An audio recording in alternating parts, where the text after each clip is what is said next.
এক কথায় বুঝাই, বরকত হলো কল্যাণ।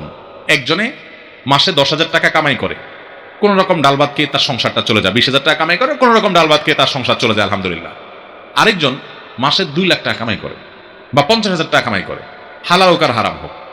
তো 50,000 টাকা করে কামাই করে তার একটু ভালো ডাল ভাত একটু বেশি ভালো খেতে পারে, ডাল ভাত না সে গোশ ভাত খায়, মাশাআল্লাহ ভালো। তো খেতে খেতে দেখা গেল হঠাৎ করে তার এমন এক রোগ দেখা দিল, এমন এক খরচের খাত দেখা দিল যে একসাথে 5 লাখ 7 লাখ টাকা টান দিল। আর ওই বেচারার ওই 10,000 ভিতরেই আল্লাহ তাআলা তার দিন পার করে দিল। এটাকে বলে কল্যাণের 10,000। কল্যাণের 10,000 অকল্যাণের 50,000 না 50 লাখের চাইতে উত্তম। এই জন্য হালাল উপার্জন করতে হবে, 1 নম্বর শর্ত। 1 নম্বর, এই যুগে সব পাবেন।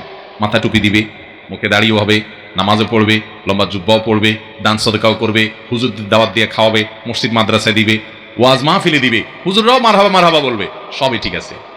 কিন্তু ইনকামে কি আছে? ভেজাল আছে। মনে করে কি জানেন? মনে করে যে আরে আগে কামাই করে নি, টাকা হলে বাঘের কল্লাও পাওয়া যায়, অতএব আগে পয়সা করে কামাই করে নি, এরপরে টাকা দিব, হুজুররাই দোয়া করতে করতে জান্নাত পার করে একেবারে জান্নাতের পরে জাহান্নাম পর্যন্ত দিয়ে আসবে, হুজুররাই দোয়া শুরু করে দিবে। ভাইরা আমার, মানুষের চোখে ধুলে দিতে পারেন। অনেক লোক আছে যে আরে কামাইলো, এরপরে একটা বয়সে এসে দাড়ি তসবি টুপি সব নিয়ে উনি ফেরেশতা হয়ে গেছে। ওনার পিছনে কোনো ইতিহাস উনি কাউকে জানাতে চায় না। মানুষের চোখে ধুলে দিতে পারবেন, কেউ টের পায় না, কিন্তু আল্লাহ সবকিছু